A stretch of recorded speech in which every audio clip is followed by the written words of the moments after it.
Going. Again, I'm Geva Salerno. I'm the founder of Over 40 Fearless and Free. Welcome to another Fearless Conversation. I am a writer living in Southwest Florida, and I believe that women over 40 can live happy, juicy, fulfilling lives. I'm interested in the intersection of science, spirituality, and psychology, but mostly personal growth. So I'm a lifelong learner with degrees in biochemistry and international policy. And I'm also a certified yoga instructor with advanced training in yoga for trauma recovery. And to tell you a little bit about the group, if you're watching on YouTube or somewhere else, Over 40 Fearless and Free is a group of women around the world. It's an international women's movement of over 11,000 members worldwide. And we are working to change the world by helping women to become happier. So we inspire women over 40 to recognize their own value, power, and potential in order to create a life they love. Because when women are happy, they impact the lives of everyone around them. And speaking of someone who impacts the lives of everyone around her, we have Tricia Parido, who's a recovery lifestyle enthusiast, speaker, and writer. She's a nationally certified life coach and international master addiction specialist with a professional life interventionist and a professional life interventionist. And she has a psych degree in process, behavioral, and chemical addiction. So she's here tonight to talk to us about what it means to be truly free, and really to start us off talking about being truly free. Let's just talk about what it means for a moment to not be truly free. I think that with the amount of stress that people have felt and internalized over the last year and a half,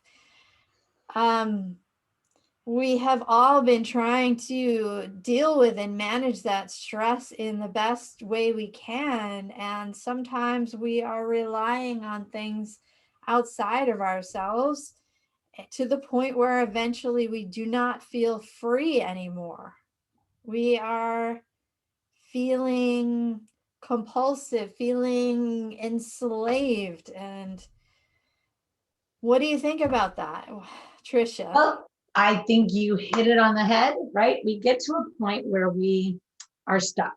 We're trapped. I mean, I just literally this morning got a phone call and it was, a woman. I'll keep it, very vague, but it was, like during this period of time, my drinking has escalated. And now suddenly, unexpected by me, not meaning me, her, right? I'm getting up in the morning. I'm having physical effects, right? Like I suddenly, she's trying to reel it back in, right? Because she goes, okay, the world is opening up. I'm getting ready to travel. I'm getting ready to go, here and there. And all of these things. She's a professional, right? And she's like, I got up. I've been getting up and I can't. I have to have a couple swigs in the morning because my hands are shaking. I'm nauseous. I'm sweating. Right. And it's just because over the last year and a half, her drinking has escalated. And I think, if anybody went back through like some of my posts early on in COVID, I was very, very loud and out loud about the fact that, yeah, it might seem cool right now that on your lunch break, you can go pop out in the cul-de-sac, watch the kids play for a minute, have a couple beers with your next door neighbor, and then go back to work and nobody knows. But over time, this increase, these new behaviors, habits, if you will, become dependent. And whether you intend for it to or not, your body may have something else in mind. So now we have, I have lots of women that are coming to me like, uh-oh, because wine is a hard one. It has a high volume of alcohol. It's high in sugar. So even if, you're not getting, hammered, just trying to come off the sugar portion alone is difficult, which leads me to the food, right? Who isn't eating more? We're home. We're home for breakfast, lunch, and dinner. And who isn't eating differently, right? And so where's your relationship with some of those things? I know a lot of people are sharing with me, I just don't have anything to do in the evening, right? Like I get done working, like we're all doing this, we're keeping ourselves occupied, but then we close down at 6 o'clock when the day is over. We have dinner, and then what? Like they're finding themselves just stuck to the couch, binge watching TV with something they can hand to mouth. And so, over time, again, this becomes habitual. It's why I'm a big proponent of living life without habits altogether. And These are the healthy ones. Tricia, this is actually a really big time of transition. Mm-hmm. We're going from, a lockdown to some of us are going 60, 90 miles an hour all of a sudden. And in a way, life, I was thinking today that for some of us, life might be even faster than it was before the pandemic. Because now we have these tools that we didn't have before, like to make life easier. So for example, the shopping for groceries online, that's something that we had to do. We had to go to the store, take our time, walk around, Now we press a few buttons and the groceries show up. So we're in this kind of change of lifestyle right now. And we actually don't know what post-pandemic's going to look like. No. Well, and here's when you say that, this is what comes to mind for me because I'm seeing this happen. So we have this, right? We have this nice space that we've all, whether we've learned to love it or we still hate it, whatever it is, but this isn't going away. And for a lot of folks, now there's things are being added. So now we're adding our outside appointments, we're adding our outside client interaction, we're adding our outside, things, but we're not adjusting this. So now we have two schedules that are full. And so they're feeling, everybody, I'm talking to so many people and I correct all my clients because the first thing is, oh my God, I'm having such a crazy week. Even if it's happy, they use the word crazy. And I'm like, well, it's only crazy if you call it crazy. Like, let's choose our adjectives wisely because what you say out loud is what you're telling yourself. Yeah. Instead, like you asked me, right? And I'm like, I feel like I'm on a high. I didn't say, hey, I'm super booked out. I just said, I feel like I'm on a high. Right. And, so I tell them, it's only crazy if you say it's crazy, but also it's only crazy if you allow it to be crazy. Yeah. So, and I've had people ask me the same, are you going to open an office again?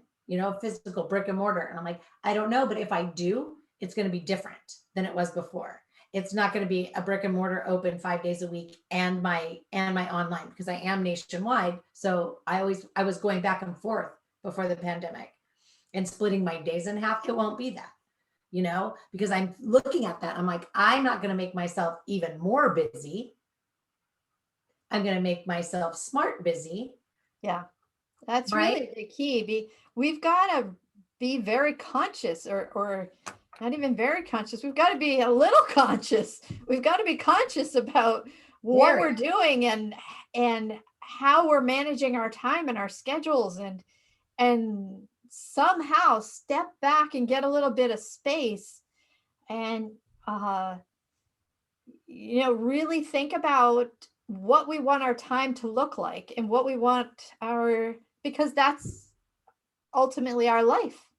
Mm-hmm. So we've got to get control of our schedules and habits. how booked we are, how much we're booking our time. Wouldn't it be really lovely if we could give ourselves a little extra time, give Mhm. ourselves some cushion time in between appointments, between Zooms and phone calls, and maybe just give ourselves extra time where if something is going to take a half an hour, we give ourselves 45 minutes. If it's going to take an hour, we give ourselves an hour and a half. Do you know what I'm Absolutely. saying? Yes. It's funny. I thought that exact same thing this morning as I had back-to-back 30 minutes, right? Because that's not even a normal day for me. So to have boom, boom, boom, boom, boom, I'm like, it's hard to find a space to go to the bathroom. So I went directly into my calendar, right? At that one break, because I always build a break, right? I went to, and in that break, and I adjusted that type of session to have a 15-minute break in between, because Good. Yeah. which is ultimately going to give me a half hour, because people don't book things on the 15, but which is fine, whatever, I don't care, give me a half hour, that's fine, you know. But anyway, I think it's super important that we are very, I think we need to be very conscious, right? And so in that, we need to figure out how we can be conscious to honor our bodies, our minds, because how do we want to, here's the deal. We all have an idea of how we want to experience ourselves in our environment. We also have an idea of how we want our environment to experience us. Now, if there was a group of you I could see in this room, which would be awesome, I would ask you, how many of you want to see yourself in your environment overly intoxicated? How many of you want your environment to see you overly intoxicated? Or if you're at a function, how many of you want to see yourself continuously at the buffet, right? The snack or the hors d'oeuvre tray, as well as how often do you want other people to witness you at that hors d'oeuvre tray? And maybe you have social anxiety, but if that's your answer, right? Think about it. Like, is this how I want to see myself? And if you don't want to, right? Think about it. Others are seeing that same thing. Like, we have to present with how we want to be received, and we have to be present with how we want to be seen, how we want to see ourselves, and they all should match. So you have to think about that and observe, because we're going into a holiday weekend, right? We're going into a holiday weekend, and I know I said that we're going to holiday weekend. We're allowed to be out now. We get to choose whether we're wearing a mask or not wearing a mask. We get to move about, maybe go to a different state, a different area, whatever it is. And holidays already are an overindulgent thing. I'm not sure why that, or how that happened. I used to do the same thing, and now I look back and I'm like, why did I set myself up to not remember most of them, to feel like I needed to go on a diet after them, Well, or here's physically overexert myself to the point where I was so sore or injured that I couldn't even make it to work. but here's the thing about holidays, and I really feel like, uh, at least in my family, holidays, especially birthdays, were made to be such a big thing because they made up for the rest of life not being so great. Yeah, I That's what can see that. happened. That's what happened in my family. So for Mhm. people who are really not enjoying life because it's overstressed, or they're in a job they don't like, or you know they're just miserable for one reason or another, holidays are a chance to escape all that for a day, right? But so what we have to really think about is actually changing our lives to be happier all the time so that we don't need a holiday or a vacation from our lives, don't you think? Yes. Yes. No, definitely. I I think think this, we choose how we experience that. It Or we brings me choose back to skip to the experiment that I did. I was so miserable in my life before I did that experiment to change it. And I think that there's a lot of people in the same boat that just life, they think they're doing all the right things. it. Mm-hmm. They're working hard in a profession that they think everybody else will respect them for or look up to them for, or they've been told they should do this job or whatever reason. They're They're making enough money. or it's the money or whatever, but they're truly not happy. There's a lot of people like that. And yeah, I can totally relate to that. And I'm really grateful I had that opportunity to do that experiment and to change my life. It was really only the beginning, and I'm still working on it now, but I feel like I'm at a totally different place than I was when I wrote Center of Gravity. But yeah, so here we go into a holiday weekend where people are hopefully they're hopefully if their people are listening, they'll be able to step back and say, okay, let me just be conscious about what I'm doing. Let me enjoy life, but not be have to be compulsive about it. And what do you think of that word compulsive, Tricia? Well, okay, so impulsive, compulsive, both of those things are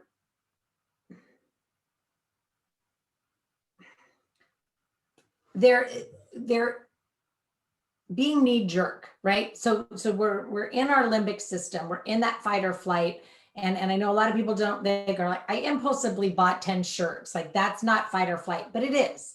You know, we're not thinking, we're not getting into our frontal lobe, we're not using reason and rationale, we're not, looking at, we're just not getting into our intuitive headspace. We're not feeling our feelings either. We're trying to do something else. Because this is what we do. And this, by the way, is kombucha, everybody. The people ask me all the time, what is that blue bottle of stuff you drink?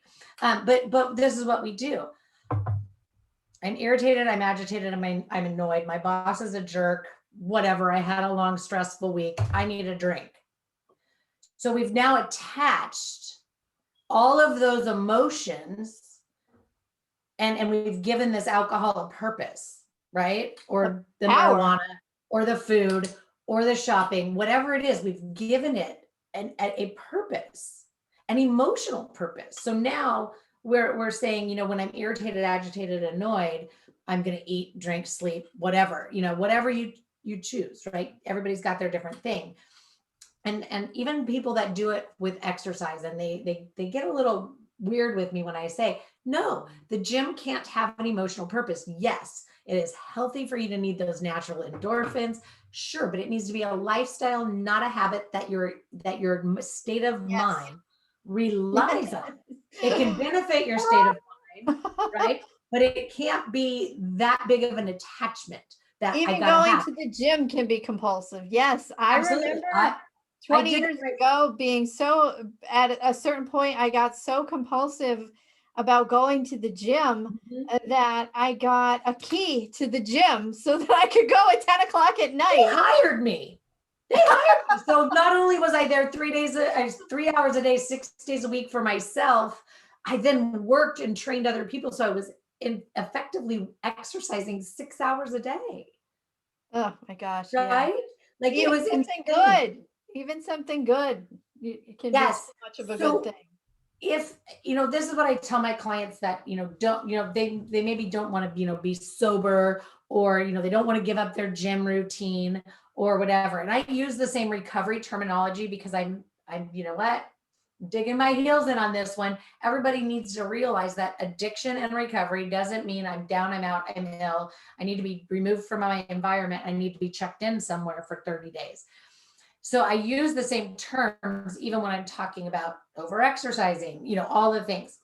So when somebody tells me they don't want to give up whatever it is, they just want it to be manageable, maintainable, I'm like, that's cool beans. I can get you there. You have to be sober conscious, which means you have to realize that I'm having this glass of wine because it matches my steak. right? It's a pairing with my steak. It's pleasing to my palate. And I'm not having more than this one glass of wine. I'm not going to then switch to the port afterwards and then to, and I'm not going to have the martini before and all of this, right? Like What if they haven't dealt with those underlying feelings and triggered? Well, we have to do that to get them there, right? Because otherwise it's never going to work or stick. So, and sometimes it sticks and sometimes it doesn't. But you have to be sober conscious, which is real knowing what sober is, right? And so, and again, it doesn't have to be alcohol. If you don't want to give up sugar, which is a hard one to give up because these manufacturers put it in everything. But if you want to give up sugar, it's the same thing. You've got to be sober conscious. I know. You have to be sober conscious to, I don't want to give up sugar. I want to not eat sugar every day. But if I see, right, if I feel like I want some dark chocolate or, something like that, like I don't want to live my life punished or restricted. If I want some Raisinets, I want to eat the Raisinets. I gave up sugar. Did you? For the anti-inflammatory diet. Yeah. And yeah, I've done that and I did it for a really long time. I know now how much I can get away with and how much is going to send me into a flare up, right? Yeah. That's what I'm saying. I want to be able to have a handful of Raisinets. If I want a handful of Raisinets, I know how I've done, but I've also been monitoring, right? Myself, my body, how it responds for 8 years. So I now know where I can, play, and people call it cheating. I don't call it cheating. I call it eating food that I like. I mean, I'm Sicilian. Come on. I want pasta now and again. I try to keep it a good 6 months apart, but I like to have pasta. We're actually really lucky because there's so many sugar substitutes now. So I found like a dark chocolate that has that's sweetened by stevia, which used to have an awful aftertaste, and it doesn't. I was so surprised. I'm just not a fan. And I hear you, but let me tell you, it's not. I'd rather see jackfruit. Is it jackfruit that has a? Oh, there's one of the fruits that has monk fruit. I'd rather see people use monk fruit than and I don't know why. I don't know what it's called. I probably have some upstairs in the kitchen. Erythritol or the coconut sugar that it looks like brown sugar, but it can be used as white and I've tried that and it's natural. But again, we all do the best we can. It's always better. The closer to earth you get, the better it is. I mean, I've been working really hard over the last few months to get off of all prescription medication. That's a hard one when you've been on, medications for rheumatoid arthritis for a really long time, right? So, how is your body feeling? Amazing. That's amazing. It's crazy what the right headspace, the right lifestyle, the right dietary practice, right, will do for you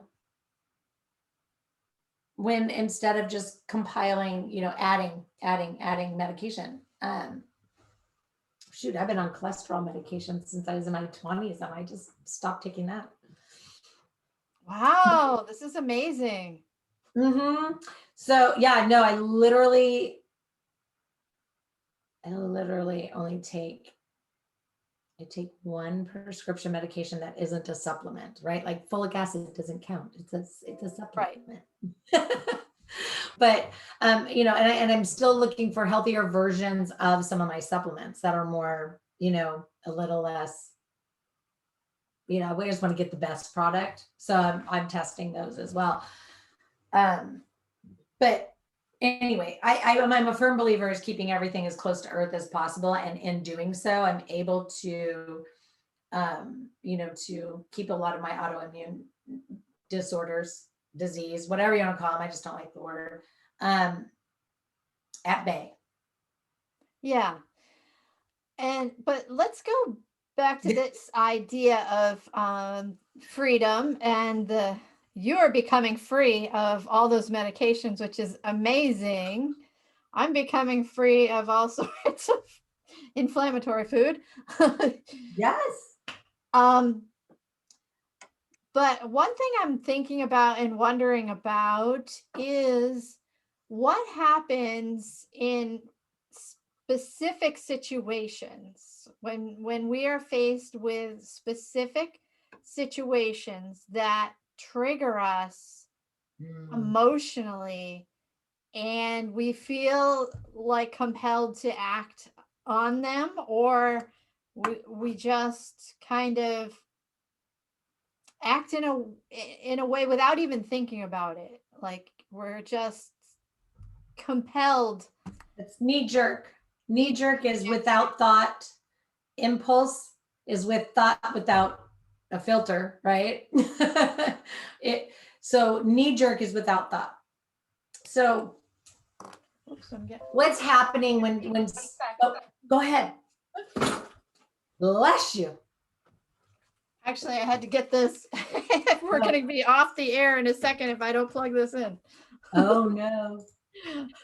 So knee-jerk reactions. How do we get free of the triggers? So when people use the trigger word with me, it depends. So if we get very specific with an alcoholic that's in early recovery, it's not a trigger necessarily, right? If they're doing the right work, right? So post-acute withdrawal lasts for 2 years, and it looks like, sounds like, feels like post and PMS on crack, and so you have irritability, agitation, mood swings, variable levels of energy, depressive states, anxiety, all comes with post-acute withdrawal. And so it's a cycle that happens about every 7 to 10 days. Sometimes you notice it, sometimes you don't. Sometimes it sticks around for 7 days. Sometimes it comes and goes in one. And sometimes, wow. Yes. And so and a lot of places don't really teach that. They don't teach. I've never heard that. I've never heard about this 2-year thing. That's amazing. Yeah. 2 years. I worked in a recovery facility for almost 4 years, and I didn't work directly with the therapists, but I never came across that. So that's really interesting to me. No, it really is. And I always give, I wrote a very rough article on it about 8 years ago because I learned about it, and I held on to that throughout my recovery. I mean, my journey is super long, and I had bouts of sobriety. And so when I learned about it, I could tie it back to every single time that I was prompted, triggered, whatever you want to call it, right? Or even just said, oh, I can handle one, right? Like, yeah, I've been sober for 9 months. I can do one, and all of those things tie back to that post-acute withdrawal, and not being present, and not learning your underlying things. So when people say, oh my gosh, my boss fired me today, I'm going to go drink, or so-and-so, and I'm sorry guys, I'm just being blunt. Oh my gosh, so-and-so died. It's, my longtime buddy, I'm going to go drink, whatever, right? We call these triggers, and it's almost like this, and I don't like these labels, and they're excuses. It's just an excuse. That's all it is. Right? Well, I think it's a real thing. It is. Okay, so it triggers you. So really what you're asking me is, how do we not be knee jerk? Right? Yeah. And that's desire, drive, will, getting to know your true self, learning how to sit in and move through uncomfortable. So we have emotion regulation, distress tolerance, effective self-soothing tactics. You know what? Responsive instead of reactive. I was mentioning that I had something sort of upsetting happen yesterday. Mm-hmm. And it was hard enough to sit with the feelings, but I had a really hard time telling my partner, what was going on for me emotionally in that moment. I'm telling you, I stood in front of this man and tried 5 times to tell him, and it would not come out.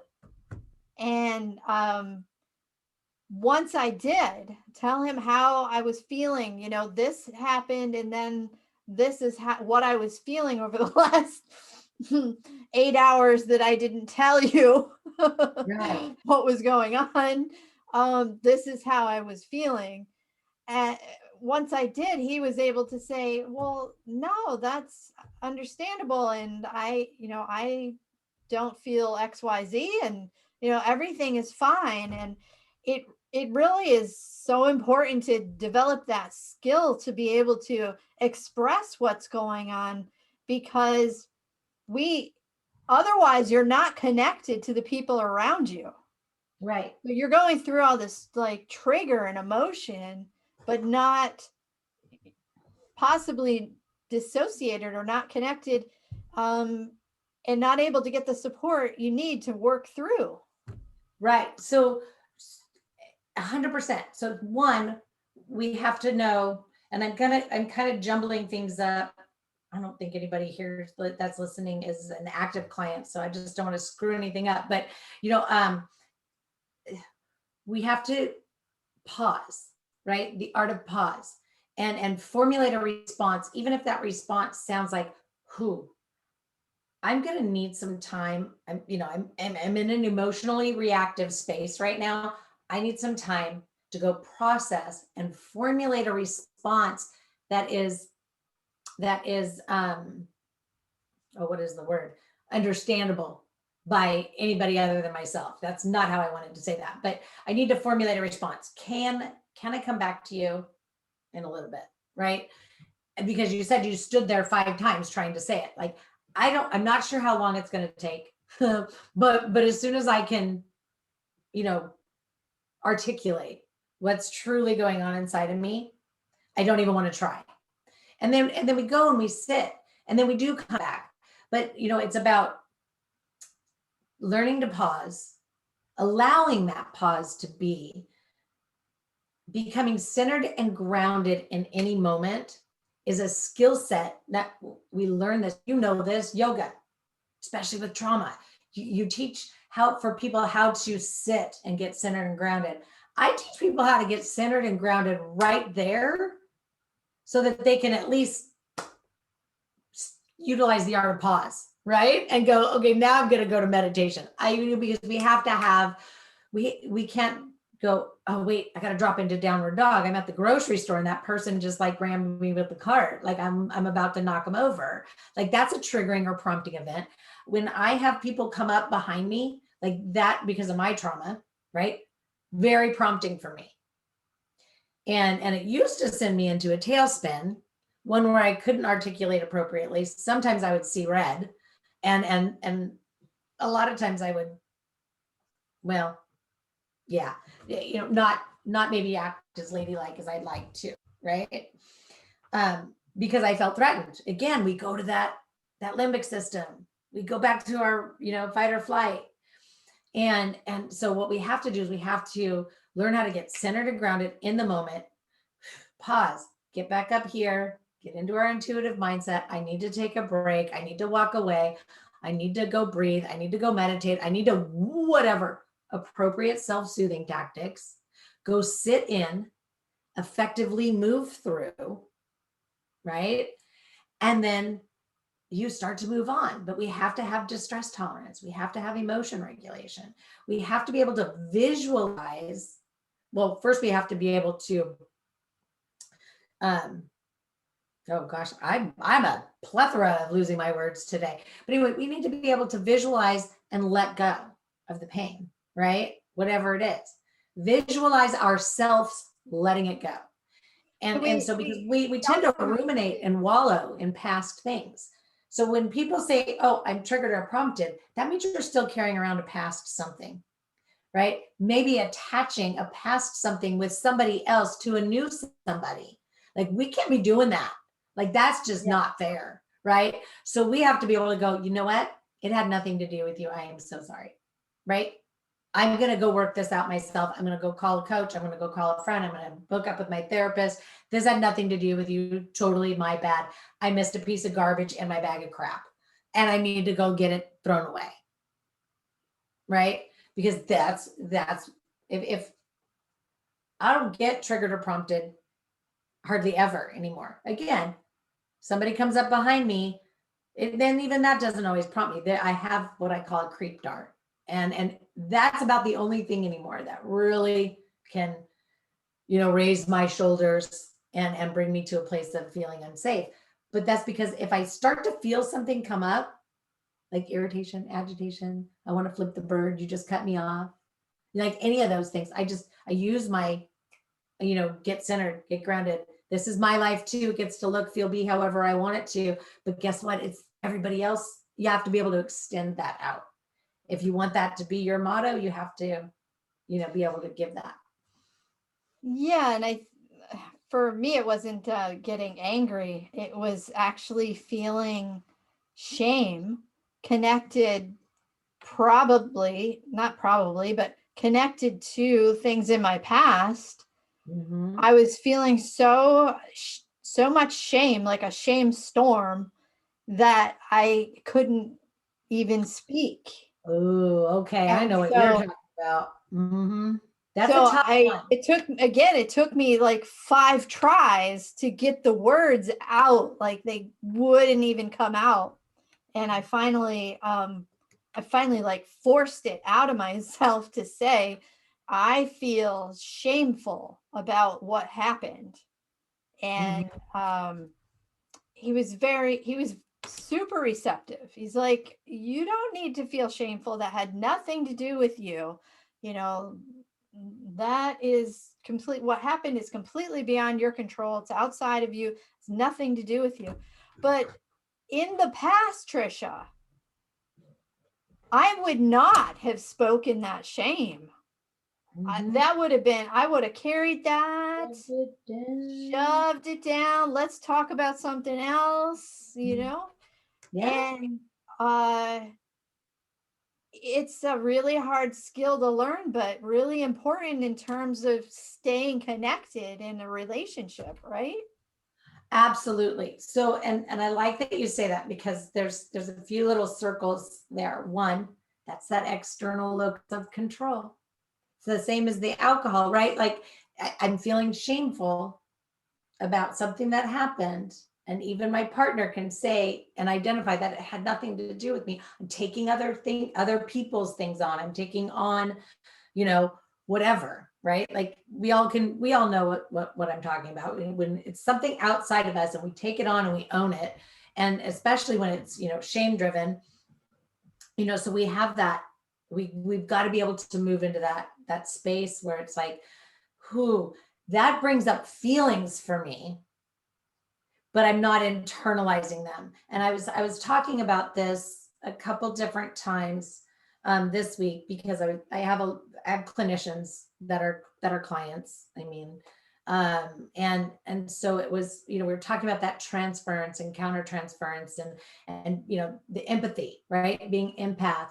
And I have some people that really just rest their laurels on, I'm so empathic, I take on everybody's everything, and that's why I just have to drink tonight. And I'm like, no, you're just letting all of that stuff in. Like you get to choose. I can be empathic, I can be empathetic, I can still feel what people are going through, but not take it on, right? It makes me more effective at what I do, but it also makes me way more effective in my own life because I don't have to anymore take on stuff that doesn't belong to me. Yeah, my best friend can call me crying boundaries.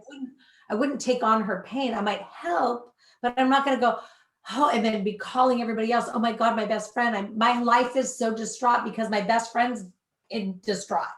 Like, why is that in your life? Right. So, we want to be watching those things that are not part of who we are, but also because I think some people might relate to this because my head went straight there.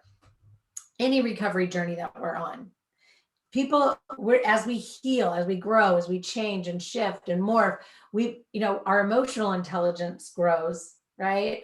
Our social circles change and grow. our relationships change and grow. And when we're, and it's not really like, oh, we're up here and you're down there, but visualizing, it helps. So, for me, it has been, at the beginning, it used to get under my skin when people would, have negative conversations about anorexics, about people that were, overeaters, about alcoholics and junkies, or, treatment, or, all of the things that, because it's the stigma, it's the labels. That's why I'm always like, no labels, no labels, no labels. I don't want them, because society has such a narrow perspective. It was hard for me. So, I'll liken it to this. There was a time we were out and about, and we were in downtown Los Angeles, and one of the people in the car said, "Oh, wow, look at that junkie." And I looked, and I was like, "You mean her? That woman in front of the laundromat?" She's like, "Yeah." And in my head, because I knew it wasn't a conversation I wanted to go to, but in my head, I was like, it's a Saturday. She's at the laundromat. Her clothes didn't match. Her hair was a mess, but we're not even close enough to tell if even she just looked disheveled. Who goes to the laundromat made up? I don't know. But anyway, so we have to be able to decipher. And so in that moment is a perfect illustration of how I just, kept to myself. I, just left it. I'm like, "Oh, you mean that?" And then I moved on. In today's space, I have the ability to articulate, like, help me understand, what has your mind go directly to that, and I can use the power of inquiry to work towards changing somebody's, they're not changing them, but enlightening them on how I think, feel, without it becoming a debate or a negative, a big argument, right? Because when you have difference of opinions, but so it takes time, to develop that voice. But the first step has to be not taking on things from outside of you that aren't part of you. Um, or even if they used to be part of you and aren't anymore, right? You still don't want to take that on. You don't want to, just because they're using, a negative word, or you get the idea, right? We don't take on somebody else's thoughts, feelings, opinions. And we also don't take on anything that doesn't belong to us. Yeah, for me, it took hours of not sleeping last night to finally come to the realization that it wasn't about me, and I couldn't even speak until the morning, but so going into this holiday weekend that's all about freedom and talking about our freedom and thinking about freedom, thinking about our personal freedom. So we're going to try to be a little bit more conscious of our feelings, our underlying feelings, what's coming up for us all the time. That's like key to true freedom, don't you think, Tricia? Yeah. Yeah. I mean, absolutely. I feel like, I am no longer, I don't attach anything to anything outside of me. I don't need anything outside of me to bring me peace, joy, comfort, relief, value, validity, worthiness. I don't need any of that. So if we're observing ourselves throughout the weekend, you know, you know, look at where you attach an emotion, whether it could be happy emotion, it could be like, I'm over the moon excited, but look at how many things outside of you rely on, or relate it to, or attach it to, and realize that you have the power to create all of that energy inside of yourself. Like, we have the freedom to have our lives look, feel, and be however we want. We just have to choose. And that is actually really an American kind of concept, that we have the freedom to change our lives. In so many countries, they don't. Their lives are very, very structured, through the government, through their culture, or whatever. So we are very lucky to have degree of freedom that we can have in the United States. But you're also sort of almost touching on like some Buddhist concepts of non-attachment. So creating this space in between what's happening and our response, and that space of mindfulness, the space in between action and reaction, and something happens and our reaction. And so in the beginning, we're so attached, our minds are so attached to things on the outside, and the more we can slow down and be mindful, and train our minds through yoga, through meditation, through just be awareness, that's desire, tenacity, drive, right? Like I changed my pain threshold on my own, right? Like we decide what's a 10 in pain and what's a 1 in pain, right? I change mine all the time. Yep. They teach us that in yoga, right? sure. Like our brains are so stinking amazing. So when you say I a lot of my work is seated in Julian Rotter. It is seated in Buddha mindfulness, right? And cognitive behavioral, dialectical behavioral, right? Like, so it's just this big melting pot of all of it, because we need all of it, to be quite honest. And maybe, maybe somebody is fulfilled with not all of it. I personally need it all. I need it all. I need the locus of control. I need the social learning theory. I need my mindfulness-based practices. They're all different ways to get at the same thing, though, which is creating this space of not being super attached to our thoughts, or questioning our thoughts, questioning our beliefs, so that when things arise, we're questioning them and not just accepting what our mind is telling us, or what our mind is telling us immediately.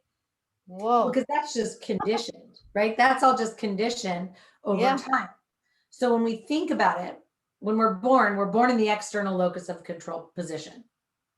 We rely on somebody to feed us, to change us, to know why we're crying, right? And then, as we grow and we mature, we move, more and more towards the external position. And hopefully, our parents are leading by example, and they're moving us in the direction of being self-sufficient, independent young adults, and we're going for it. But one of the things that I think we don't really realize is that emotional intelligence is not an innate capability. Exactly. We have to seek out emotional intelligence. We have to cultivate it. We have to caress it. We have to love it. We have to nurture it. We have to, be interested in continuing to, to change and make adjustments, etc. So if we're conditioned to every time I fall down and skin my knee, I'm going to have a popsicle. Every time I go to the doctor, I'm going to get a lollipop. Every time it's my birthday, I'm going to get a big old cake, a big old celebration, and all these external rewards, right? So we look from childhood through, we have external rewards, we have external punishment, we have so many things that we base on who we become in our life is stemmed from childhood, adolescence, and young adulthood.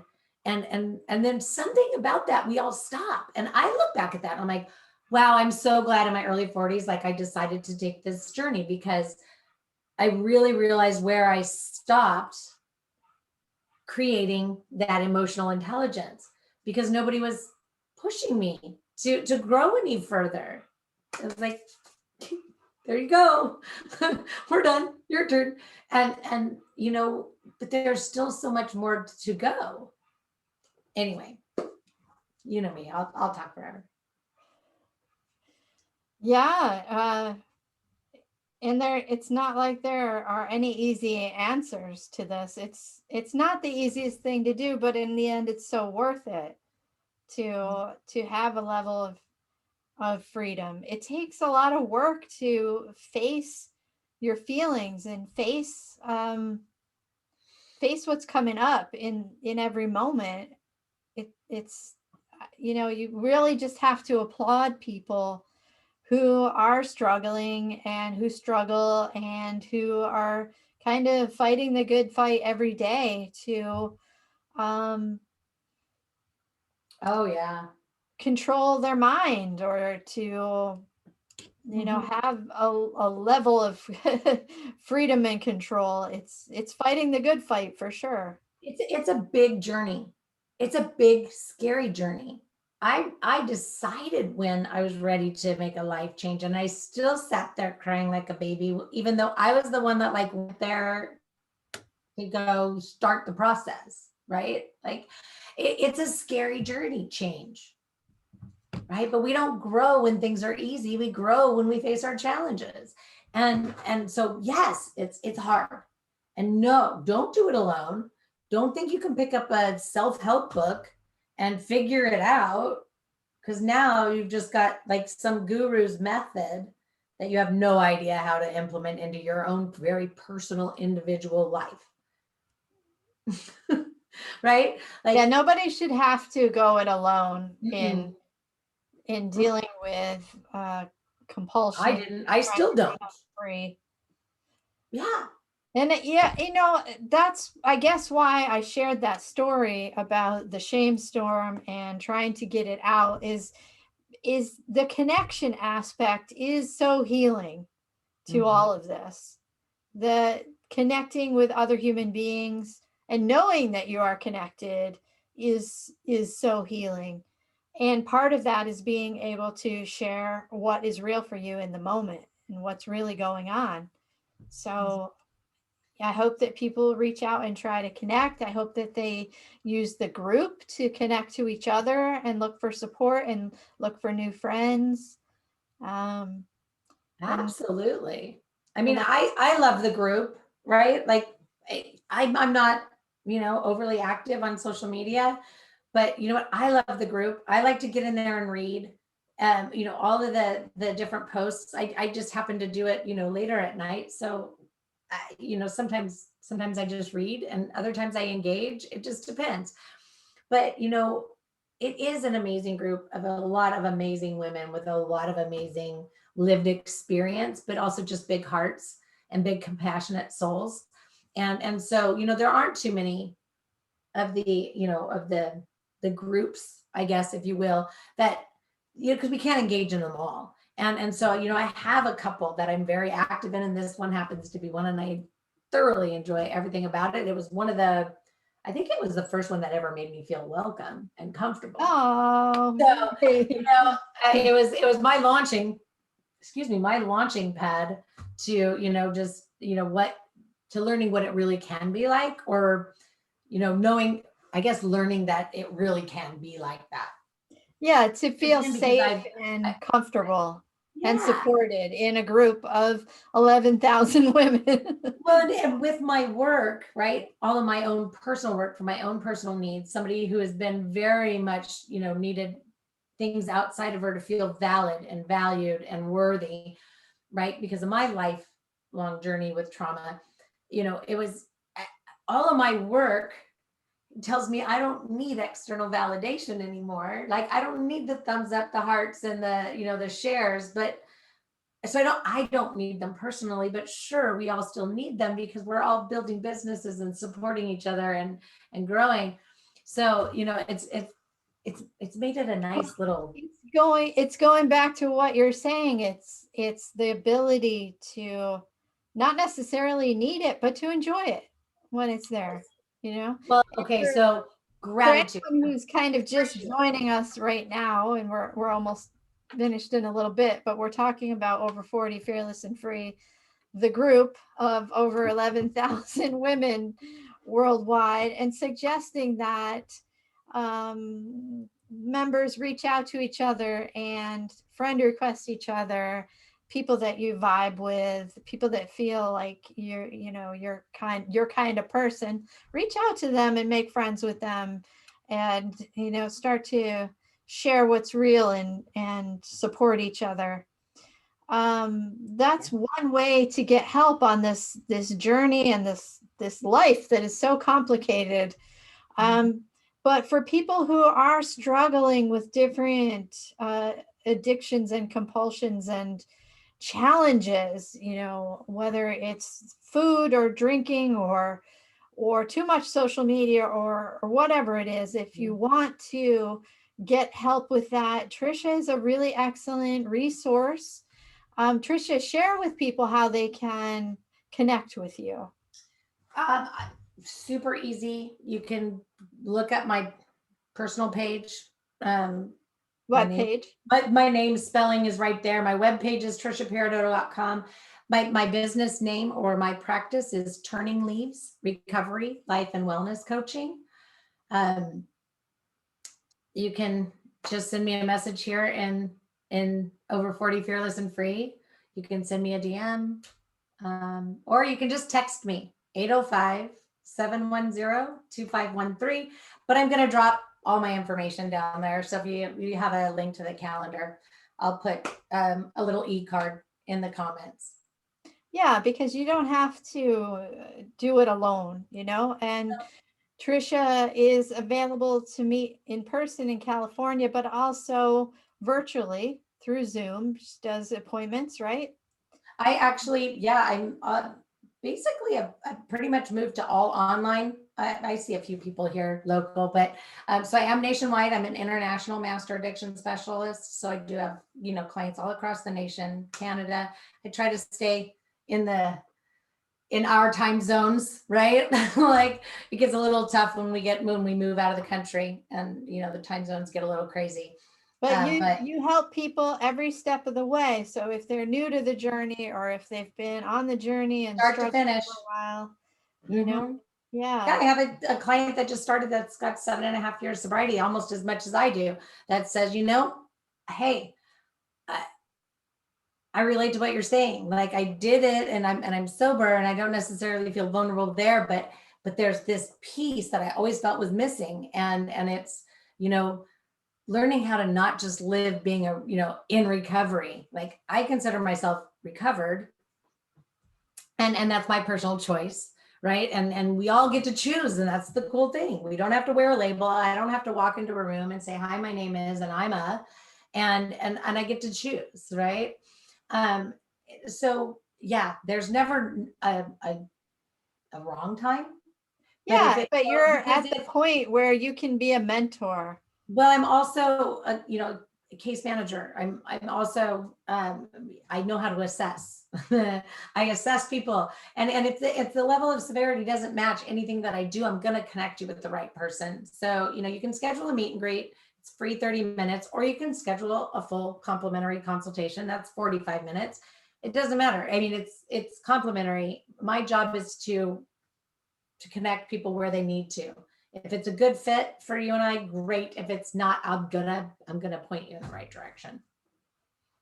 All right. Well, wonderful. Thank you so much for sharing your input and ideas about how to live free, especially with this holiday weekend. Yeah. Don't overindulge, guys. So have a good Monday. Yes. Thank you so much, Tricia. We look forward to seeing you again. It's always a pleasure. Happy 4th almost. And we'll talk to you soon. Take good care. Thank you. Bye.